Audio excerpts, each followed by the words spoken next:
Our ninth live-action cinematic Batman, Robert Pattinson, has finally arrived in Matt Reeves' DC Comics film, The Batman, which is a noir murder mystery set within the second year of the Caped Crusaders' vigilante journey. The movie showcases many typical facets of Batman's universe that has been established over the course of 8 decades. A dreary and devastatingly corrupt Gotham City, many of its equally seedy inhabitants, both costumed and not, and the intense struggle Bruce Wayne has as both the man and the urban legend. While these themes are very common in Batman stories, Matt Reeves presents a stunning and refreshing take on classic iconography and characters, along with using beautiful inspiration from some of the best Dark Knight stories in his 83-year history. This video is spoilerific, and we are diving into Matt Reeves' The Batman in his characterizations,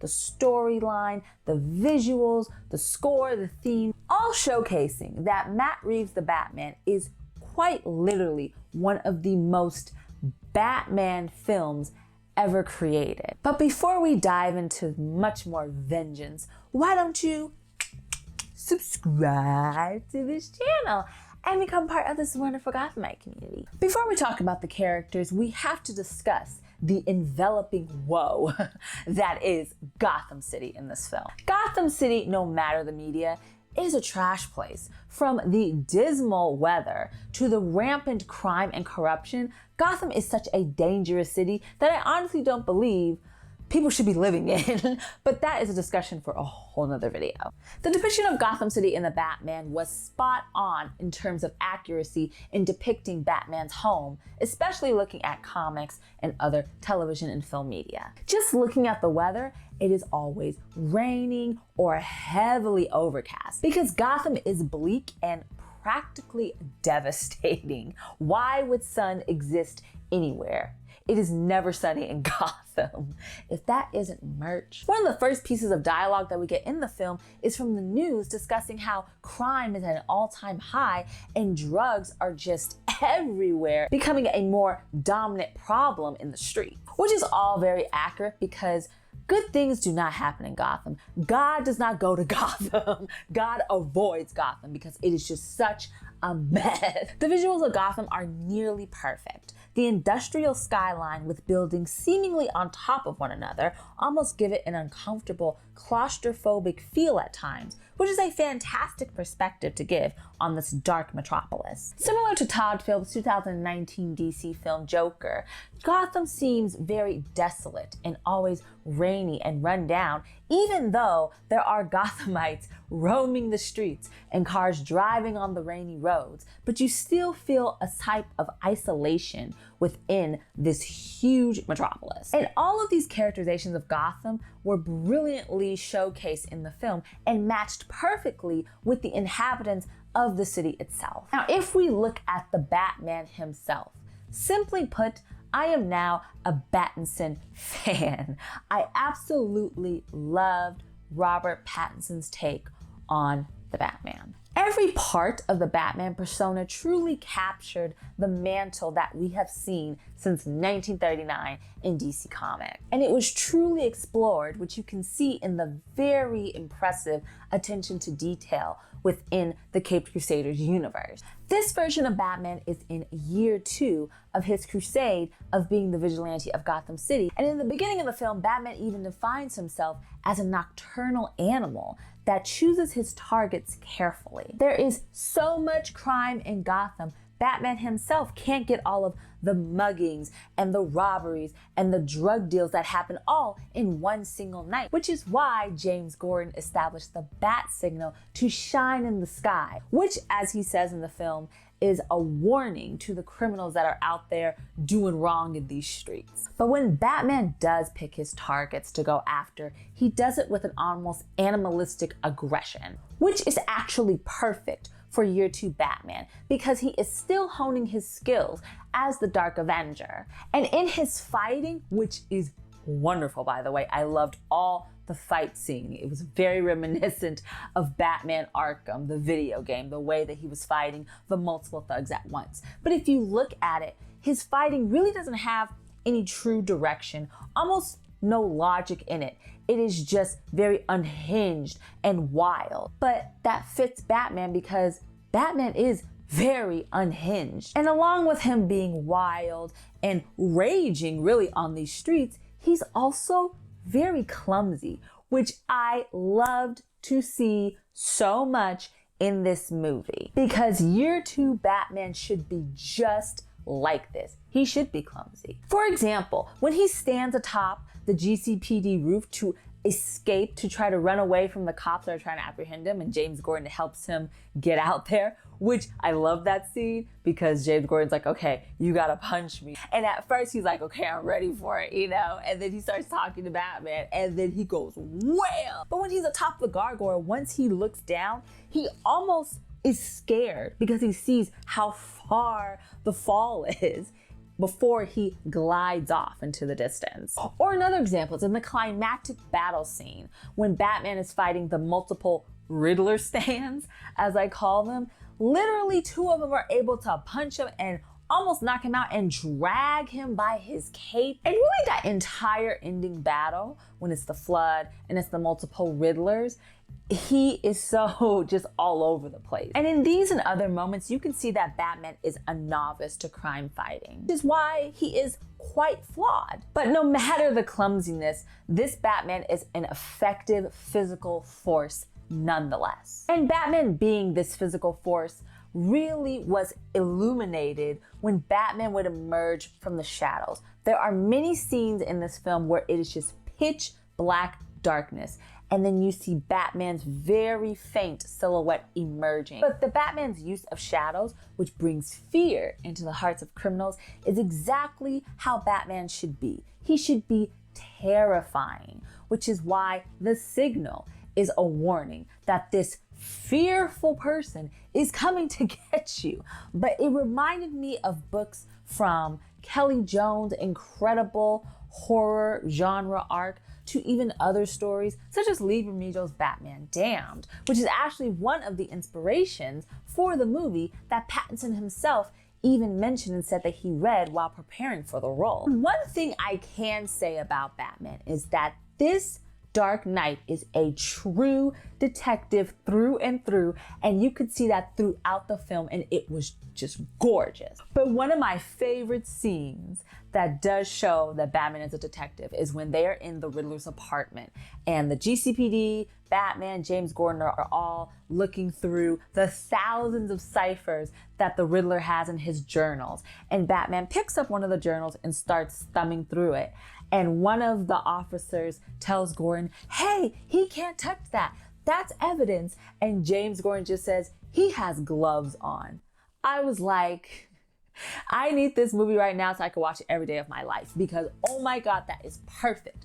That is exactly what Bill Finger, the co-creator of Batman, wanted Batman to be. He initially gave him gloves. He redesigned Bob Kane's original work, and he wanted to give him gloves because he wanted him to be a detective, not just a fighting vigilante. And they really, truly did a brilliant job with keeping that foundation in this particular interpretation. From deciphering the Riddler's clues to the awesome camera eye contacts that him and Selena Kyle's Catwoman wear when they're in the Iceberg Lounge, all shows that Batman is a detective. And I also really enjoyed the fact that Bruce Wayne, when he's in the Batcave, he's been writing journals over the last 2 years. He writes down exactly what happened every single night. Because while he claims that it is for memory purposes, because a lot of times at night he can't remember what's going on, I love the fact that he has these journals because he knows he goes through them to hone his skills, to see where he was faulted and where he can improve to become a better protector of Gotham City.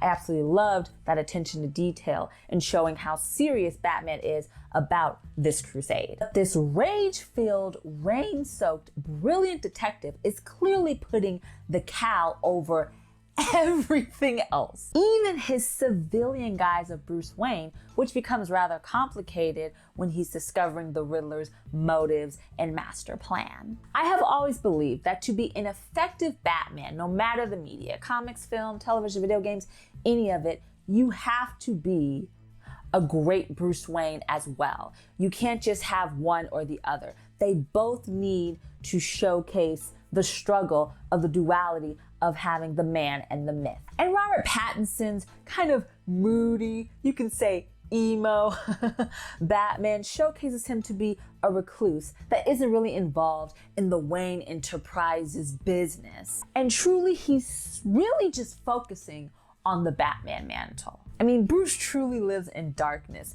In one of the scenes where he goes visits Alfred in their tower and it's daytime, he literally wears sunglasses because it's just so bright to him. Because all he does is beat up criminals at night. He literally just focuses on the darkness of Gotham and nothing else. But of course, when Batman learns about Riddler's vendetta against the Wayne family due to Thomas Wayne's actions during his mayoral election, Bruce Wayne does become more present in Gotham, from making an appearance at the mayor's funeral to even going as himself to the Iceberg Lounge to confront Carmine Falcone about his father, which all still intertwines with him being the Dark Knight. At the very end of the film, when he's talking to Catwoman before she rolls off to Bloodhaven, which, oh my God, anyway, that's not what we're talking about. The Batman believes he is still needed in Gotham, even if no positive change will come, because, like we know, Gotham is a trash place. I would like to have explored if Bruce feels the same way as the Batman does in terms of making Gotham a better place, and if he will play a larger role in Wayne Enterprises and maybe just the philanthropy within the city. Considering legacy is very important to the urban legend, the Batman. Because Batman believes that his legacy for the Wayne family will be the cape and the cowl. And that is why he is just focused on that and really nothing else. How obsessive a Batman. Is that surprising? It really isn't.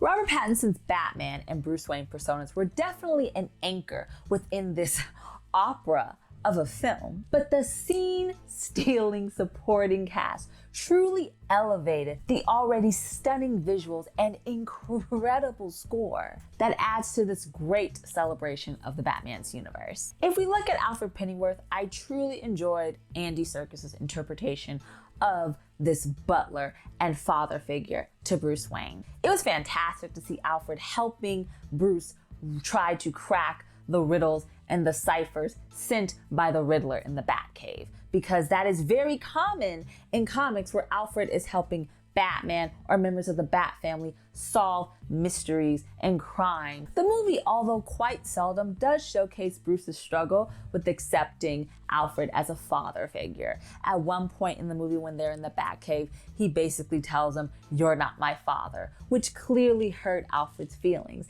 And this isn't new, right? Bruce has gone down this road before saying, "You're not my dad." And in this interpretation, it's actually quite difficult for Bruce to really accept Alfred as his father because he still doesn't know who took the lives of Thomas and Martha Wayne all those years ago. The murder mystery is still unsolved in the film, which is why I believe the scene where Bruce and Alfred are talking after Alfred is hurt from the explosion by the Riddler, and Bruce comes to him, talks to him about Thomas Wayne and Carmine Falcone's relationship during his election, and how Carmine Falcone silenced with deadly force a reporter against Thomas Wayne, and him saying that Maroni was the person that actually sent a hit out on Thomas due to that. The dialogue between Bruce and Alfred in that moment is perhaps one of the best pieces of dialogue in the entire 2 hours and 56 minutes movie. It is such a moving scene because Bruce now accepts Alfred as his father figure and truly his family after they discuss how Thomas and Martha Wayne could have died, whether it was through Carmine Falcone, whether it was through Salvador Maroni, or maybe it was just a random thug. Even at the end of the movie, we still don't really know who killed Thomas and Martha Wayne. And I'm kind of interested to see if they're just gonna leave that alone or if we're gonna explore that more in the other installments, because let's face it, there's gonna be at least another Batman movie like it is. Now, I wanted to see more Alfred Pennyworth within this movie. He wasn't really featured a lot. So I am really looking forward to seeing Alfred develop in the other film installments, and maybe even learning more about his background, whether we're doing the Batman Earth 1 approach or if we're doing the more post-crisis mid-80s Alfred Pennyworth.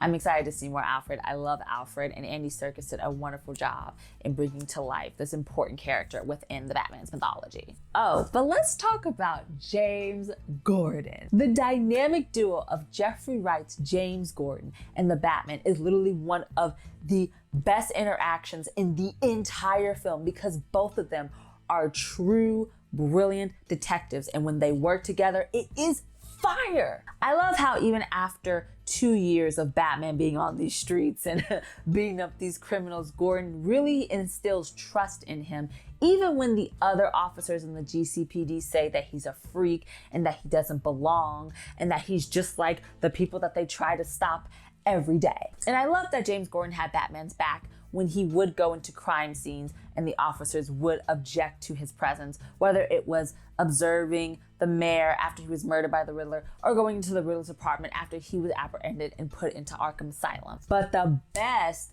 of James Gordon have Batman's back is when all of the cops try to unmask Batman and then he jumps up and he's like, I'm gonna fight all of you guys. And one of the officers is like, oh, you assaulted an officer, I can arrest you. And Batman comes back like, no, actually I assaulted 3. What a boss. Like, he instilled all of the values that Commissioner Gordon does have within the comics. He is very against the corruption within his own police department, and he wants to rid the streets of all of the horribleness, just like Batman. He is actually a good cop, and you can see that in this James Gordon. And I am very, very excited to see more of James Gordon within future installments, whether it is in the movies or even in the spin-off TV shows that are coming, which we're going to talk about that in a second.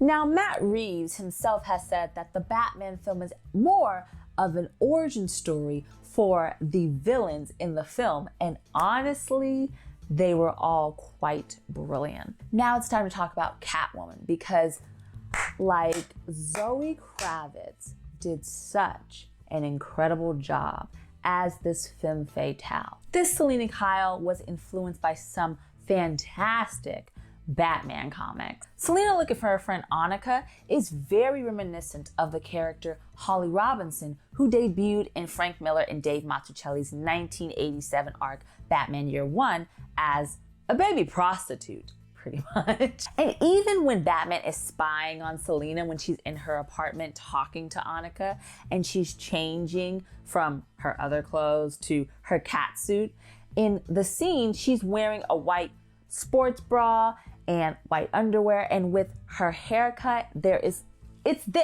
is what she looks like. This is Dave Mazzucchelli's Year One, and it is so perfect. And with Selina's father being Carmine Falcone and her seeking revenge against him killing her mother, which crazy. And then Selina with her nails, which are so nice, those white claws, oh my gosh, so cute. She scratches his face, leaving a scar, which is both from Jeff Loeb and Tim Sale's The Long Halloween and Jeff Loeb and Tim Sale's sequel to that book, Dark Victory. Of course, the most eye-catching interactions were between Robert Pattinson's Batman and Zoe Kravitz's Catwoman, because every time they were on film together, it was just electrifying. They truly defined the bat and the cat. And I was so excited when she literally said, oh, the bat and the cat has a nice ring to it. I was like, oh my gosh, I'm gonna faint. Very much like the comics, Batman and Catwoman are both scarred individuals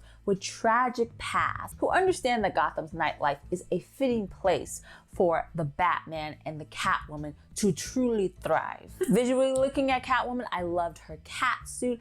I loved the silhouettes that we have seen within practically all of the scenes where she is in her Catwoman guise. And also what I've loved is that we have such an intense focus on Zoe Kravitz's eyes throughout the film. Whether she's working at the Iceberg Lounge, whether she's on the streets looking for Annika, whether she's talking to Batman, you always have a focus on her beautiful cat eyes.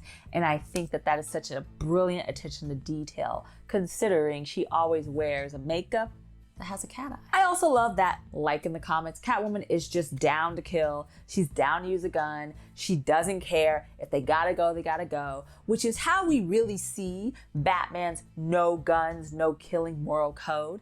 It is very subtle in the film. It's not hammered into you, kind of like what Christopher Nolan did in the Dark Knight trilogy. Granted, I love the Dark Knight trilogy. I'm just saying how they presented that moral code is just a little different. But what I always find interesting is that Batman is totally fine with no guns and no killing. But then he will go on a rampage and beat the living crap out of criminals, sending them to the hospital. And hey, they may die from their injuries or they may just be messed up for life. But no guns, no killing, can't do that. It's fine anyway. Zoe Kravitz was very sultry and truly brought to life Selena Kyle and Catwoman's persona, and that was definitely one of the biggest highlights of the film. And I truly honestly hope that she comes back from Bloodhaven. Oh my gosh, I was so excited that she said Bloodhaven. Like, it's such a Batman movie. I can't even stress that enough. But I hope she comes back to Gotham to help Batman, because she even told him, you're gonna die. Like, you can't stay here. She wanted him to come with him, which is the very first thing that Catwoman said in Batman issue number 1 in 1940. She's like, come with me and we will be together on their first meeting. And this Catwoman's like, come with me. We can be together. We can just screw Gotham. But of course, Batman is dedicated to the Cape and the Cow, and he's dedicated to Gotham because that is who Batman is. But yes, Catwoman, just fantastic. Oh, and of course, the main event, the Riddler, Paul Dano's Riddler. Man, I am just so infatuated with how they crafted this villain. This Riddler is officially top 5 villains within Batman movies of all time for me personally. First of all, Riddler is basically Jigsaw with a whole bunch of complicated questions. Let's not pretend that Riddler is not a horror-filled villain. Not only the way that he killed his victims, but the way that he used mazes and traps and puzzles for them. I automatically thought of Saw. I know that probably wasn't an influence. Well, I don't know that.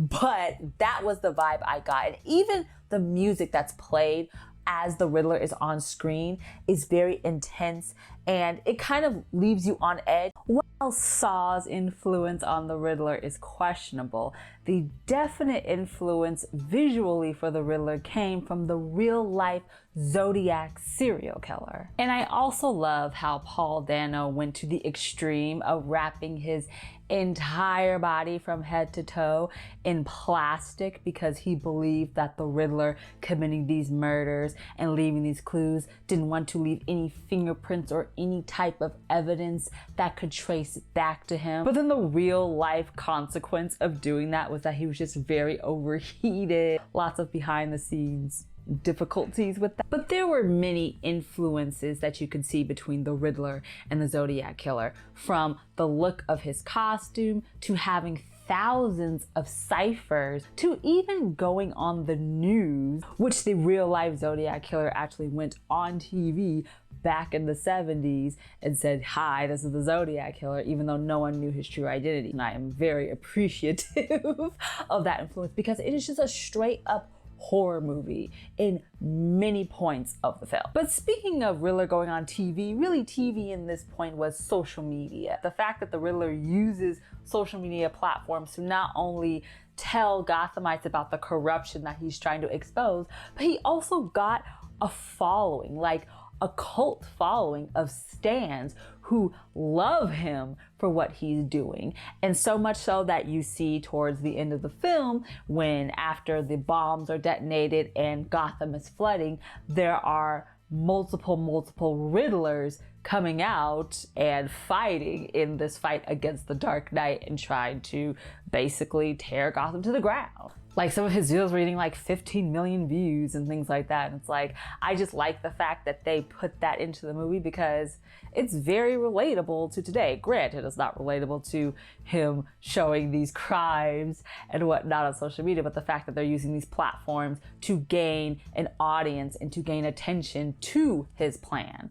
I just thought that was kind of ingenious the way that they incorporated that in the film. But one thing from the visuals of the Riddler to how he pulled off his riddles and puzzles is that he is clearly as brilliant as the Dark Knight himself, and that is Riddler's MO, right? To prove that he is the more intelligent being in this game that he plays with Batman in Gotham City. Which is why I really love the quite haunting scene when Batman goes to Arkham Hospital and sees Riddler in jail, and Riddler discovers that Batman hasn't actually figured out his big master plan, you know, after killing the mayor and the commissioner and the DA and harming Falcone. That wasn't the main point of him showcasing the corruption in Gotham. The big finale was him detonating the 7 bombs around Gotham, flooding the whole city and basically ruining it.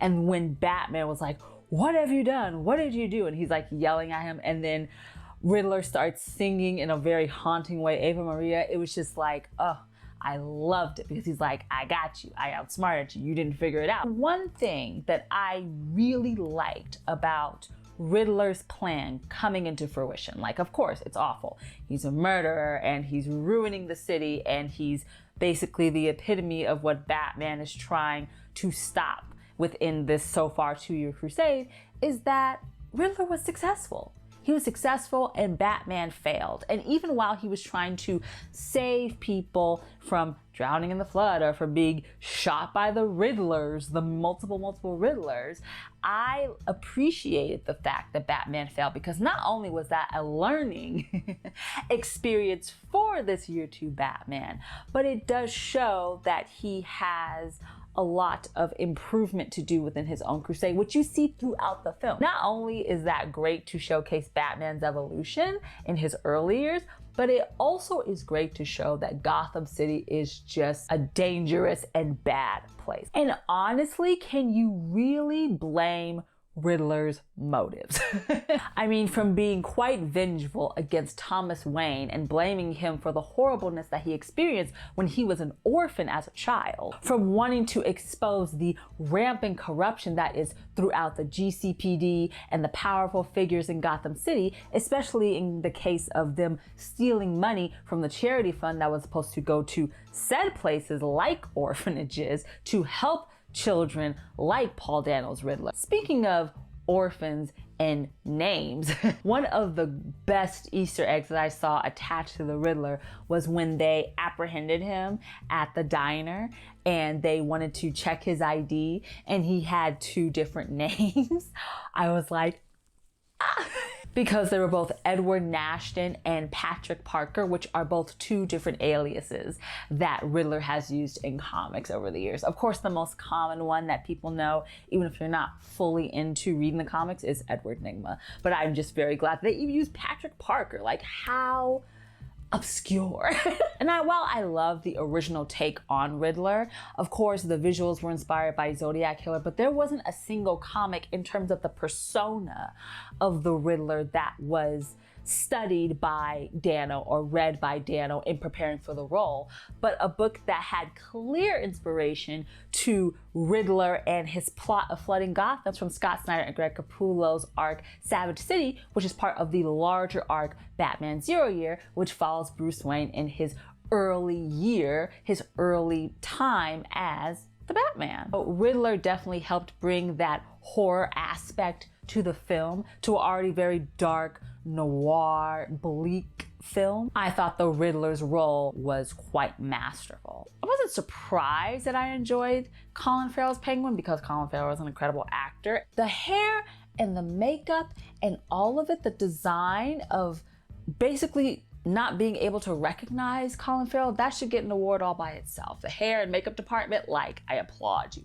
He was very comedic in nature. He was funny. Like, some of the one-liners he cracked and just how he interacted with Batman and Gordon and even Falcone, who, he was the right-hand man to Carmine Falcone. It brought a little bit of lightness to even like the very dark scenes, especially when Gordon and Batman are interrogating Penguin about what the meaning is behind the rat with wings. Penguin's dialogue in there was just so comical, yet it fit the persona that you even see Penguin within the comic. I couldn't see how this wasn't set up well enough that Penguin would not only take over Iceberg's Lounge, but would become one of the heavy hitters within Gotham City's underground and will be probably taking the role of Carmine Falcone at some point. Colin Farrell's Penguin is getting an HBO series spinoff from the Batman, and I'm excited to see his origin. Maybe we'll even get some of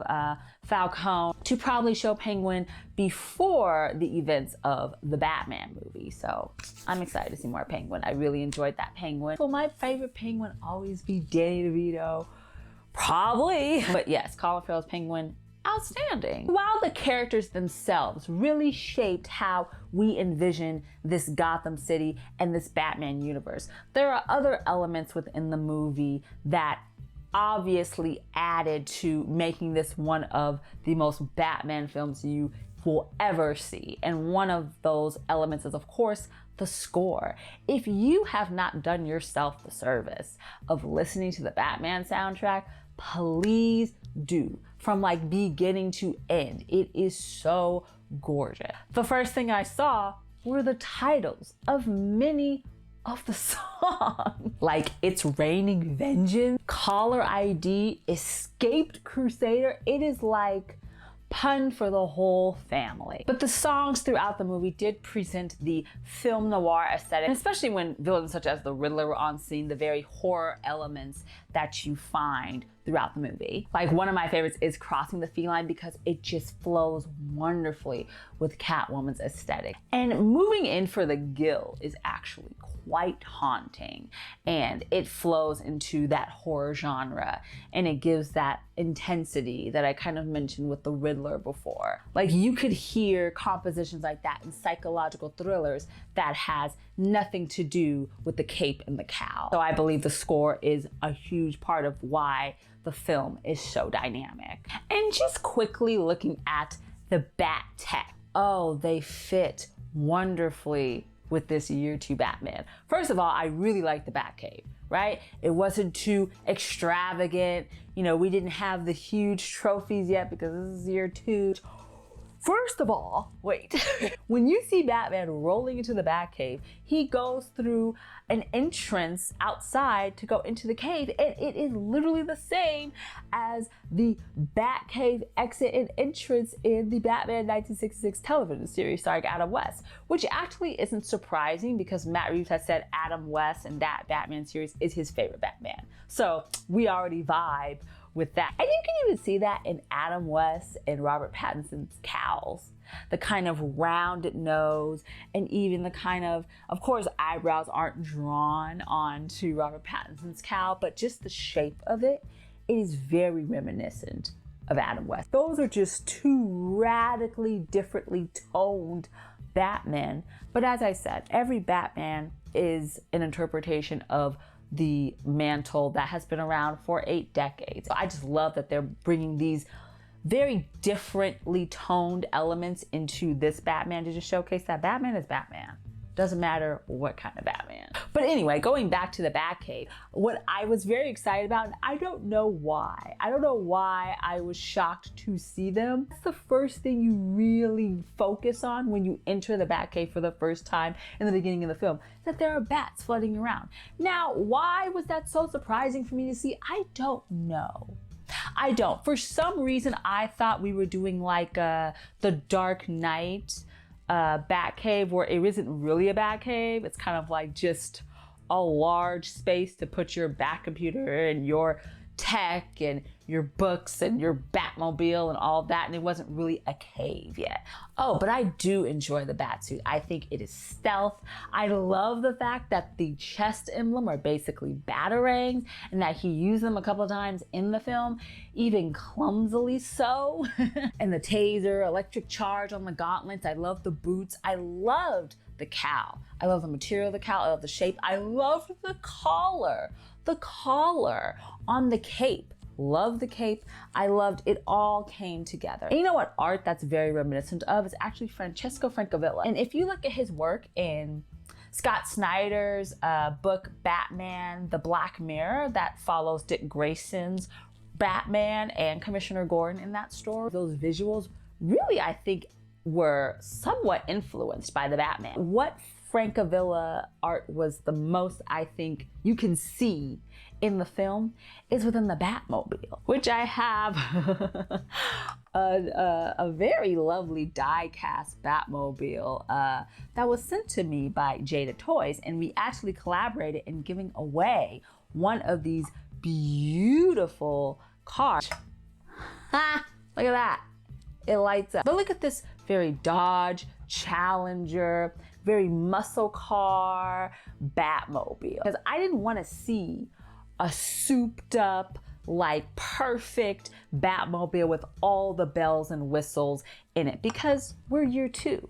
We're not there yet, you know what I mean? If you look at Francesco Francavilla's Batmobile designs in his Batman 1972 series, which is a beautiful art series that he did, clearly there's inspiration. Like, how can you not say that those drawings of the Batmobile didn't heavily influence this? It looks just like it. But I honestly think that that Batmobile in the Batman is one of my favorite Batmobiles ever. My favorite, of course, will always be the Batman 1966 Batmobile, because it's the best. I'm sorry. It all just screamed Batman. It all fit within Batman's universe so well. And between that and the music, it really did help shape this Batman universe and this Gotham City. After looking at the characters, Gotham City, all of the different elements, we look at the ending of this film and how the ending defined the Dark Knight within this particular live action world. I think Batman's monologue of sorts at the very end was some of the best dialogue, just singled out in the entire film. So in the early dawn, after the Riddler flooded Gotham, Batman says that vengeance won't change the past, and that he, as a hero, has to become more because the city needs hope.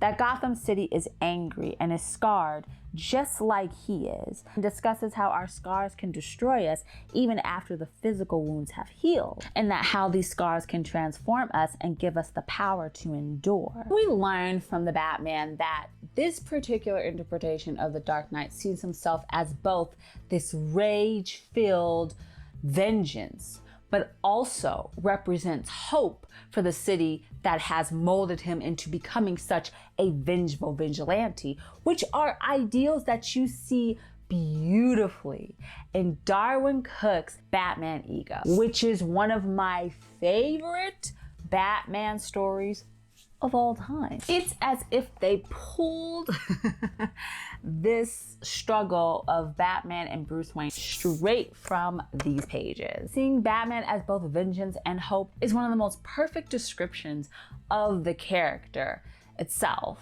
And Batman realizing that within his own vigilante crusade is not only a fantastic setup into having that evolve into other movies or TV shows, it just works wonderfully with this dark depiction of the Caped Crusader. Where do we go from here? If we talk about that person that Riddler was talking to at Arkham, which Matt Reeves has confirmed at this point that he is an early version of the Joker. Matt Reeves has even said that this doesn't mean that Joker's gonna be in the next movie, right? This doesn't mean that he's gonna be the villain in the next installment of this Batman universe, but it does say that he exists within this world. And I just like the fact that he put them in there just to say, yeah, there are going to be other villains within this city that Batman has to go toe to toe with at some point. And also, speaking of Riddler and an early version of Joker,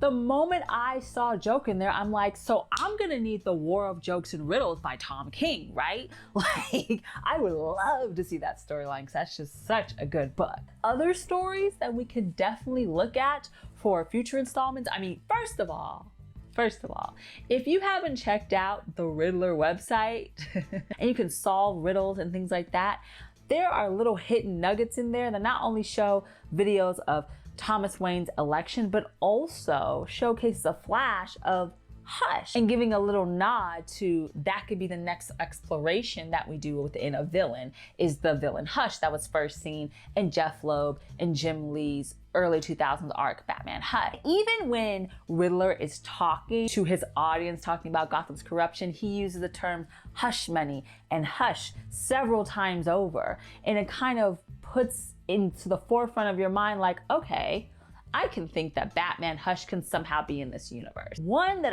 when I was watching the movie, I was like, you know who would be great in here? The Court of Owls and Talon, another Snyder and Capullo great series that would fit perfectly in this version of Batman's universe. So with all of these possibilities of expanding this universe of the Batman, if you just look at Matt Reeves' movie, it is, like I've been saying throughout this review, is one of the most Batman movies that you will probably ever see. I have done a review of the 1993 DC animated universe film Batman Mask of the Phantasm, and I still believe it even after seeing the Batman, that movie is the GOAT Batman film. That is the most perfect and complete Batman movie that will probably ever exist.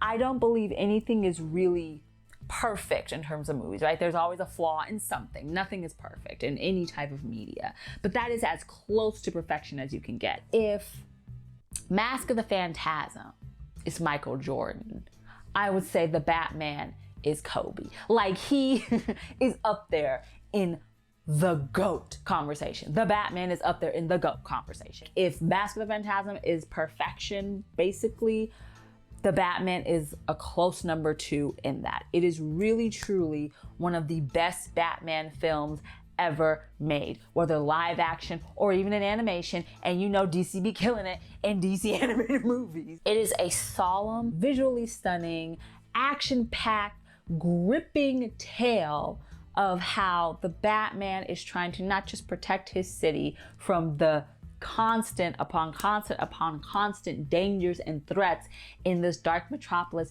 but he's also trying to evolve in his own personal crusade and find what his true legacy is, whether it's as a member of the established and kind of corrupt Wayne family at times, to even the Dark Knight of this city. And from the Batman himself to other characters to all of the elements that make it come together, it would be almost rude if Matt Reeves, the Batman, isn't involved in the conversation of what are the best comic book films ever made.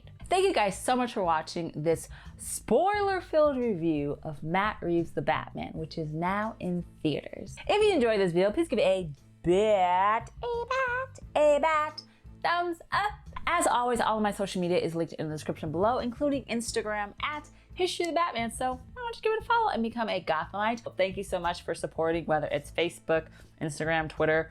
And if you want to support here on YouTube, please subscribe to this channel because I talk about Batman a lot on here. That's basically all I talk about. So if you enjoy the Caped Crusader, please subscribe and become a part of this Batman community. It would truly mean so much to me. This is all just what I observed from my first viewing of the movie, and I want to know what you guys think of the movie. I am assuming you've seen it at least once, so let me know your thoughts on the movie. Let me know what you would rate the Batman out of 10. But honestly, there is not much to complain about with the Batman. There really isn't. Like I said, no movie's perfect, but goddamn, how close was this?